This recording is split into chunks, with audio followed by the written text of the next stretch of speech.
नमस्कार दोस्तों, स्वागत है आपका रिंकेश प्राणी चैनल में। दोस्तों, जो हमारा सीरीज चालू है फार्मेसी एंड मेडिकल टर्मिनोलॉजी, उसमें आज हम लोग एक नया टर्म के बारे में समझने वाले हैं जो कि है कॉन्ट्रा इंडिकेशंस के बारे में। तो पहले इसको पूरा पढ़ लेते हैं, उसके बाद समझते हैं कि ये शब्द का मतलब फार्मेसी एंड मेडिकल इंडस्ट्री में होता क्या है। Contraindication: there are certain circumstances when a medication shouldn't be used. This is because it can be harmful when used in these circumstances. ठीक है, ऐसी कुछ कंडीशन, ऐसी कुछ हालात आ जाते हैं, ऐसी कुछ सिचुएशन सामने आ जाती है, या ऐसा कुछ व्यक्ति का जो हालात रहते हैं, उन कंडीशंस में, उन सर्कमस्टांसेस में कुछ दवाइयों को इस्तेमाल नहीं करना चाहिए। अगर उस दवाइयों को इस्तेमाल किया जाता है तो उनका काफ़ी बैड इफेक्ट जो है, या फिर सीवियर इफेक्ट हम लोग कह सकते हैं, या कभी कभी जो है वो काफ़ी ज़्यादा शरीर को और हमारे लाइफ को थ्रेटनिंग भी है जो है वो प्रोवाइड करता है, जिसकी वजह से ये दवाइयाँ जो इस्तेमाल नहीं करनी चाहिए। मतलब किसी व्यक्ति को कोई अगर कंडीशन है, उस कंडीशन के अगर वो दवाइयाँ दी जाती है, कोई दवाई उस प्रिस्क्राइब की जाती है जो कि उस कंडीशन में सपोर्ट नहीं करती हैं और उस कंडीशन को और वर्स कर देती हैं, इसलिए उस दवाइयों को उस कंडीशन में, सर्कमस्टांस में, या फिर उस दूसरी मेडिकेशंस के साथ कॉन्ट्रा इंडिकेटेड कहा जाता है। ठीक है, तो कई बार डॉक्टर आपसे जो पूरी हिस्ट्री लेते हैं कि आपको किडनी का प्रॉब्लम, ये प्रॉब्लम, या पूरी फाइल चेक करते हैं, उसमें ये भी एक कंक्लूजन रहता है कि कौन सी दवाइयाँ देनी है, कौन सी दवाइयाँ नहीं देनी है, कौन सी दवाइयाँ का नुकसान तो है थोड़ा बहुत, पर फिर भी देनी है तो किस तरह से देनी है, ये पूरा जो है वो देखा जाता है। उसके बाद कोई दवाई जो है वो उस सर्कमस्टेंस में प्रिस्क्राइब की जाती है। There are two types of contraindication. पहला है रिलेटिव कॉन्ट्रा इंडिकेशन, दूसरा है एब्सोल्यूट कॉन्ट्रा इंडिकेशन। तो रिलेटिव कॉन्ट्रा इंडिकेशन का मतलब क्या है? If the benefits outweigh the risk medications may be used with the caution. ठीक है, if the benefit outweigh the risk, a medication may be used with caution. For example, some medication can cause liver damage.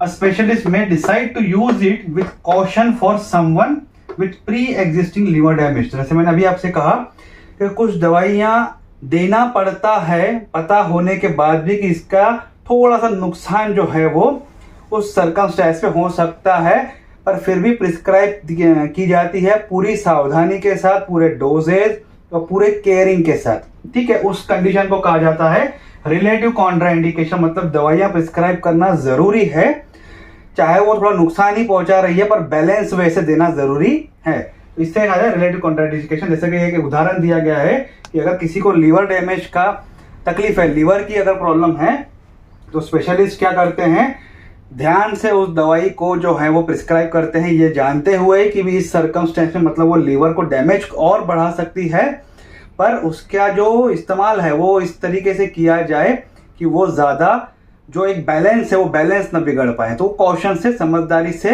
दिया जाता है। दूसरा है absolute Contra indication. This can cause life threatening situation. ये ऐसी एक दवाइयां होती है जो कि लाइफ थ्रेटनिंग कर सकती हैं, काफी डिस्टर्ब कर सकती हैं। Anything that falls under an absolute contraindication should be avoided.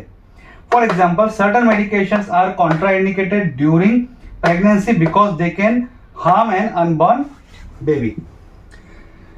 पहली बात तो जो एब्सोल्यूट कॉन्ट्राइंडिकेशन जो दिया रहता है, मतलब एब्सोल्यूट मतलब बिल्कुल ही कॉन्ट्राइंडिकेटेड है, उसे चाह कर भी इस्तेमाल नहीं कर सकते और बिल्कुल इस्तेमाल हमें उसे नहीं करना है, क्योंकि ये अगर इस्तेमाल किया जाता है तो वो लाइफ थ्रेटनिंग सिचुएशन ला सकती है, काफ़ी ज़्यादा सीवियर सिचुएशन जो है वो ला सकती है, जान पर बात आ सकती है, ऐसी कंडीशन आ सकती है।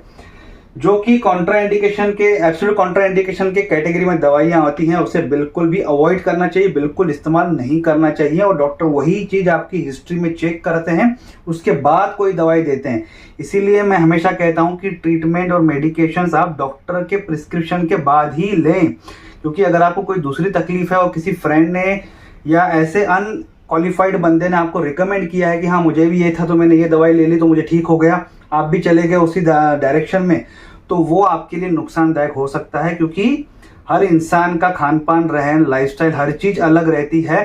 उसके बाद उसके जो मेडिकेशन है उसकी बॉडी रिएक्ट किस मेडिकेशन को किस तरीके से करेगी, ये सब अलग होता है, पर्सन टू पर्सन वेरी करता है। इसीलिए मैं हमेशा कहता हूँ कि ट्रीटमेंट पार्ट में मैं ज़्यादा नहीं आता हूँ, इसलिए मैं एग्जाम्पल भी यहाँ देता हूँ तो एग्जैक्ट एग्जाम्पल मैं देने का बिल्कुल अवॉइड करता हूँ, क्योंकि मैं चाहता हूँ कि अगर आपको इसमें कुछ डाउट है तो वो होना चाहिए और उसका क्लेरिफिकेशन आपको डॉक्टर से ही होना चाहिए। ठीक है, ऐसा नहीं कि मैंने यहाँ पे कोई दवाइयों का एग्जाम्पल दे दिया या कुछ इन्फॉर्मेशन बता दी और आप उसको फॉलो करना शुरू कर दें, तो वो गलत हो जाएगा। ये सिर्फ एक इन्फॉर्मेशन के लिए वीडियो है जो आपके लिए ज़रूरी है समझना।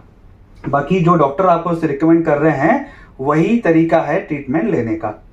यहाँ पे एग्जाम्पल दिया है, कुछ मेडिकेशन जो है कॉन्ट्राइंडिकेटेड रहते हैं प्रेगनेंसी में, इसलिए कुछ दवाइयाँ ऐसी रहती हैं जो कि प्रेगनेंसी में दे ही नहीं सकते हैं। मैं नाम नहीं ले सकता क्योंकि उस दवाइयों का ऐसा हो सकता है, या तो बच्चा मंदबुद्धि पैदा हो सकता है, बच्चे के हाथ पैर प्रॉपर डेवलप नहीं हो सकते हैं, या फिर बच्चा मर भी सकता है, या फिर इसका और विपरीत परिणाम ये भी होता है कि बहुत ज़्यादा नुकसान प्रेग्नेंट लेडी के शरीर पे भी ज़्यादा होता है।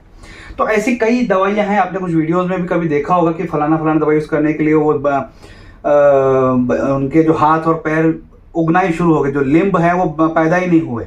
आपने कई वीडियो देखे होंगे कि इनके हाथ भी नहीं है, पैर भी नहीं है, और फुटबॉल खेल रहे हैं या फिर वो मुंह से कुछ कलाबाजी कर रहे हैं एक्सेट्रा, जो भी आप देखते हैं।